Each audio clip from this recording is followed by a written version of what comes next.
Kita belajar ikhya, itu hal yang tidak masuk akal itu menjadi masuk akal. Misalnya begini, orang tuh kalau dirasani itu harusnya seneng, karena itu app kamu dibuka dan kamu menjadi tahu. Lau akhbaruka mukhbirun bi anna fi jubbatika akroban aw hayatan akun tataskuruhu. Kalau ada orang memberitahu saya bahwa di baju kamu ada kalajengking atau ada ular berbisa, kira-kira saya matur nuwun apa enggak? Harusnya matur nuwun, karena itu bahaya sekali kalau ada di tubuh saya.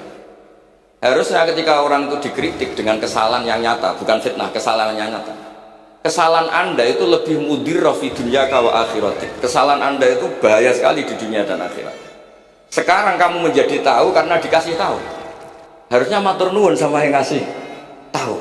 Kama anna huzadi law akhbaruka mukhbirun fi anna fi jubbatika hayatan akroban akun tataskuru. Pasti kita terima kasih.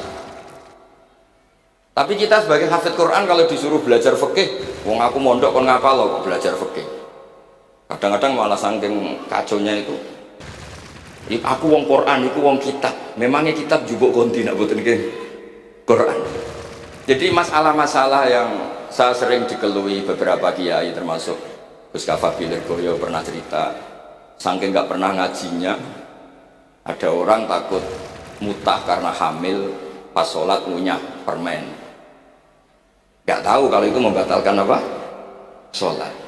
Jadi banyak cerita-cerita nyun sewu tanpa ingin tangkis merendahkan hafidh-hafidhah kita, hamalatul Quran, hamilat ini ada masalah fiqhiyah keseharian.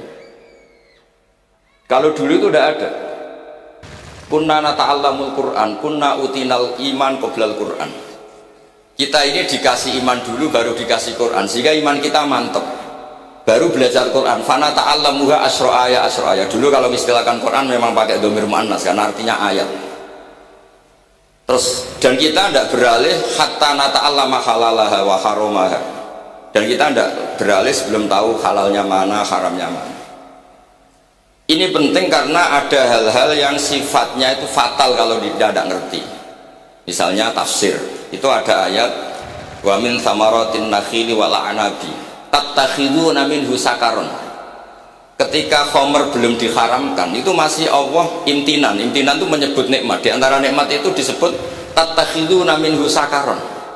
Kamu itu kalau punya buah anggur bisa agak-agak ngefly, dan itu bisa melupakan problem Anda. Kemudian ketika perang, itu orang Islam itu sadar, yang orang kafir itu agak sakau, agak sakaron. Kalah dia pede, yang orang Islam gak pede karena sadar. Akhirnya masih ada jawaban kul fihima itsmun kabir wa manafi'u linnas, masuk terus kendel. Akhirnya ya sama-sama agak ngefly, sebagian ya tidak semuanya. Sehingga haramnya khomer itu sampai 3 kali periode.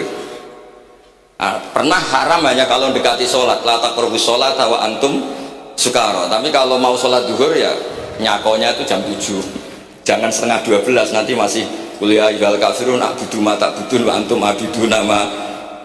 Karena peristiwa itu baru terakhir diharamkan tanpa catatan. Nah, hal-hal seperti ini misalnya saya ini Mbah Mus sering ngendikan, Pak Kures juga sering ngendikan, saya tidak percaya terjemah, kata Mbah Mus. Ya karena kalau terjemah itu berdiri sendiri, ada ayatun mansukhoh atau ahkamun sing mansukhoh atau hukmun sing mansuh. Kebetulan anak ini belajar yang mansuh, dia tidak ngerti nasihnya, yaitu terus dipegang, katanya memegang Al-Quran, padahal hukum itu sudah diganti sama Allah Ta'ala, disebut nasah mansuh. Sehingga dulu kalau Sayyidina Ali ngecek beberapa masjid, ada guru atau ustadz, kamu pengajar Quran? Iya. Apakah kamu ngerti nasah mansuh? Enggak. Jawabnya Sayyidina Ali, halakta wa ahlakta, kamu sendiri rusak dan kamu merusak orang lain. Nah, ketika di Kerabak itu ada Mbah Ali Maksum, Mbah Maimun itu sering cerita ke saya, dhisik iku hak Mbah Munawir saking kepingine santri Quran yang ngaji kitab. Iku kalau ada santri Lirboyo atau santri mana mulang muin itu Mbah Munawir ikut sebagai percontohan ben santri-santri itu seneng ngaji fikih. Terus kata Mbah Mun, saking kesemseme Mbah Munawir iku ambek wong alim, lalah pisanan wong alim. Dulu Mbah Zaini pernah angsal keluarga Lirboyo. sehingga beliau punya dzurriyyah teng Lirboyo. Terus besanan kalian Mbah Maksum, Nyai Hasyimang Salbali Maksum, sehingga terus di Krapyak itu banyak orang-orang alim. Tapi terus Mbah Mun cerita kabeh ono regane, Bali Maksum terus populer sebagai alim alamah, sehingga yang ke Krapyak itu ya orang pati niat tahfidz, niatnya ngaji kitab. Singkat cerita di era itu ada Ki Abdul Qadir, tapi pondok Krapyak Bali Maksum terlalu populer sehingga terkenal ngaji sorof Bandungan. Sehingga dulu di Indonesia itu ada sorofnya Mbah Ali Maksum, ada sorofnya Mbah Maksum Ali Kuaron itu.